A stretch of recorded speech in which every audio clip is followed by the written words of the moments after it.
Tap the bell icon after subscribing and turn on notifications and you'll never miss a video again. Thanks, guys. What's going on, internet? Black Tmartn here, baby, and I'd like to start this video off by apologizing for being so late.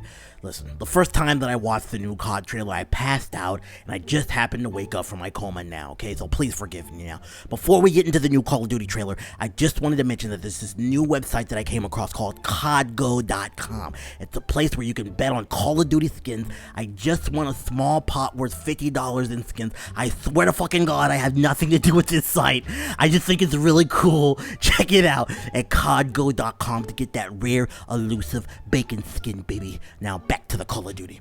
Ladies and gentlemen, today Activision and Black Tmartn are proud to announce that COD is returning back to an era that Trump loves to refer to when he says, "Make America Great Again," a glorious era where you could call a blackie a nigger to his face and slap a woman in the mouth for sharing her opinions. The 1940s. Polio, remember that?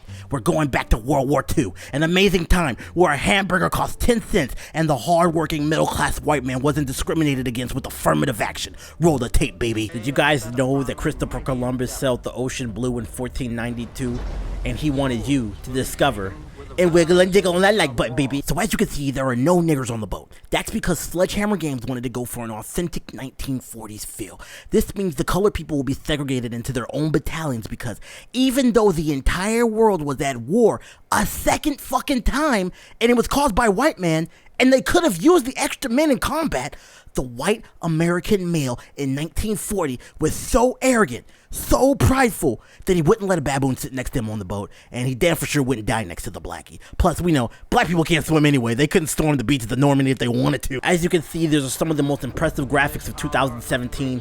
It's running off the same engine that Shenmue 1 was in the Sega Dreamcast. This game is gonna push graphics forward, baby. Now, this clip further proves that Sledgehammer Games is going for an authentic World War II feel. Back in the 1940s, generals thought it was a good idea to run uphill while gunfire rains down on them. It's really heartbreaking to know that there's so many racist white males that died in vain that day. It really makes me shed a tear. If I could go back in time and teach these soldiers what Obi-Wan Kenobi taught me about the high ground, I would. Server Anakin! I have the high ground! World War II was such a scary time. They didn't even have Mountain Dew back in the 1940s. What the fuck did you eat with your Doritos, guys? Keep your head down and keep moving. Now that's some advice I can relate to. Whenever I'm in a room with a hot bitch, my head gets hard, so I have to put a notebook over it and keep it moving. I'm just trying to figure out why so many soldiers had boners during the war. I know Hitler gave Nazis meth so they could stay up. Maybe Americans got Viagra so they could stay up too? Anybody ever wonder what a Nazi smells like? I bet they smell like fucking ginger snaps and meth. Sticking to the theme of authenticity, Sledgehammer Games has proved that they've really done their research on the advanced tactics of the 1940s white man. Why work your way around or use air support when you could just run directly into the gunfire? That's fucking genius. I'm gonna go see the doctor about my dingleberries. The Tuskegee Airman was a myth. Niggers aren't allowed to fly planes. If you guys could go ahead and pour some Mountain Dew on the like button, that would really help my channel grow. You might fry your computer, but hey, support Black Tmartn, baby. So if we could take a look at this shot right here, you can see, once again, Call of Duty does it again. This is such an original, creative, just thought-provoking game. This looks nothing like Band of Brothers from HBO. Honestly, the only thing I failed is my parents, my family, everyone in my life. All I do is make fucking Call of Duty videos. Seriously, it's 2017. Who the fuck still makes Call of Duty videos? What's wrong with me? One thing Sledgehammer's trying to do different with this Call of Duty is show the hardships of war. When things get hot, your character will have brief flashbacks to better times when he was back home. Times like when you'd force yourself on your high school sweetheart, or the time you told that Puerto Rican that just moved into your neighborhood to move back to Mexico. It's all about control. During war, you have none, so you'll reminisce over things the white man controlled in 1940, like the white's only water fountain. There's a whole lot of action in this thing.